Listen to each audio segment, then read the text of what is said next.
Hello guys, welcome to my channel. Today I am going to talk about a topic of paramount importance in the modern day scenario: depression. Like, share and subscribe if you like my videos, and let's move forward. A lot of conjecture and discussion is going on the online platforms and on social media about depression after a young and very talented Bollywood actor committed suicide recently.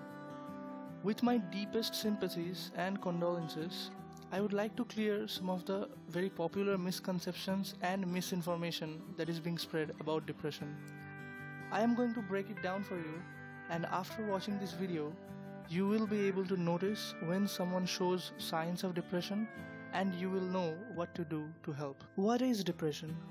According to the American Psychiatric Association, depression is a medical illness that negatively affects how you feel, the way you think, and how you act. Depression is not simply a state of mind. It is a medical illness and a very common and serious one.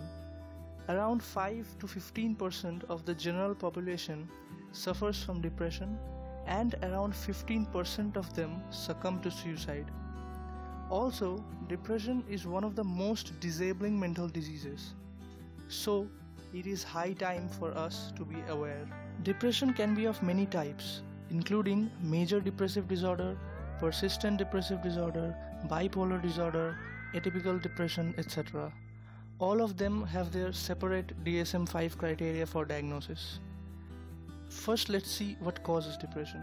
Depression has biological, psychological, and social causes. Under biological causes, there is genetic susceptibility, family history, and any other mental or physical condition that may be bothering the person. Neurohormonal disbalance also has a great role to play in depression. Under psychological causes, we have a cognitive theory which says that depression is caused by a triad of hopelessness, helplessness, and worthlessness. And there is also psychoanalytic theory which says that depression can be caused by loss of loved ones, ambivalence, that is having mixed feelings or contradictory ideas about something or someone, anger turned inwards, that is blaming oneself for the situation, and introjection, which means replicating the behavior of the surrounding world. Under social causes, the list can be as long as imaginable. All the stressful situations you can think of can accelerate depression in a susceptible person. It includes unemployment, loneliness, drug abuse, unhealthy relations, job stress, etc. What are the signs and symptoms of depression?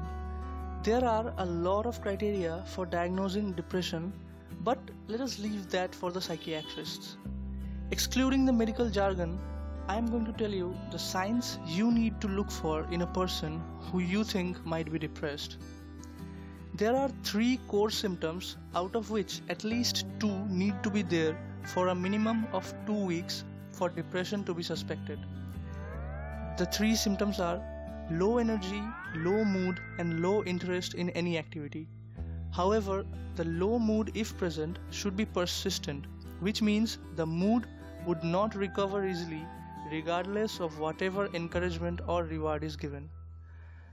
The other signs you need to look for are decreased attention and concentration, sudden decrease or increase in appetite, weight loss or weight gain, very less or too much sleep with early morning awakening, excessive feeling of guilt and low self-esteem, and a hampered routine activity and work.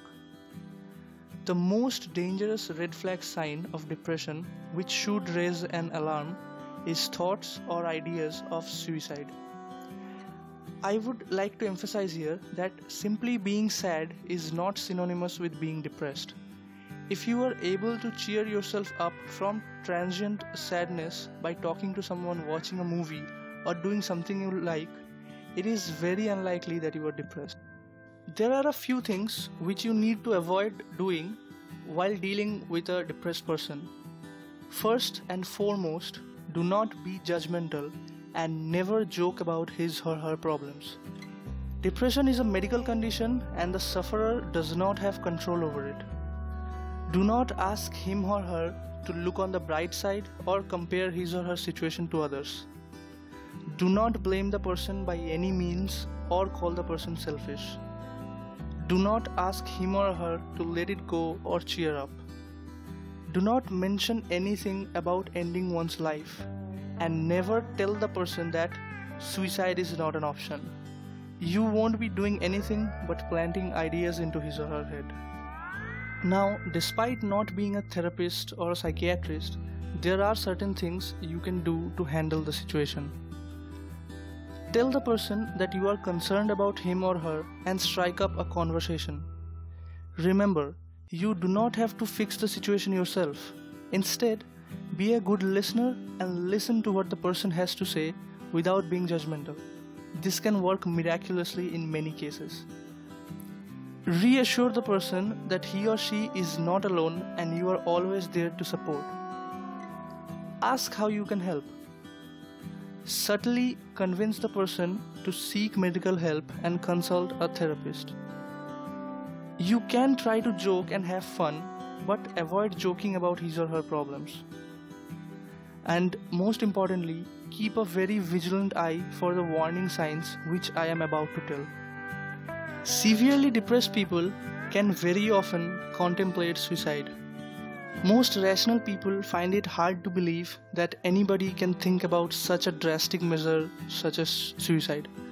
However, you need to understand that the depressed person is not thinking like you. He feels utterly hopeless and sees no other way out. Depression can cloud judgment and rational thinking. So, you need to be vigilant about the following signs which can indicate that the person is contemplating suicide. The signs are: if he or she talks about suicide or seems to be preoccupied with death, if he or she expresses feelings of extreme hopelessness, if he or she suddenly acts calm and composed in spite of suffering from depression, if he or she acts dangerous and tries to inflict self-harm, if he or she completes the day's work, gets his or her affairs in order and says goodbye, if he or she arranges lethal weapons or drugs.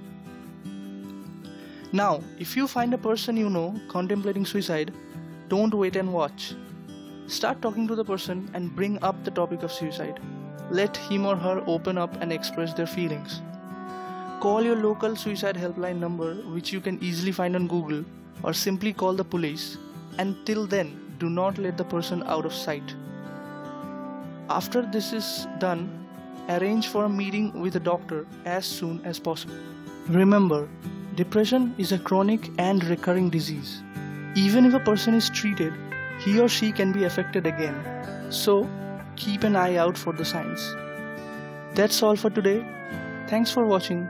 Please like, subscribe and share this video with as many people as possible. Larger the number of people become aware, more the lives of our loved ones would be saved.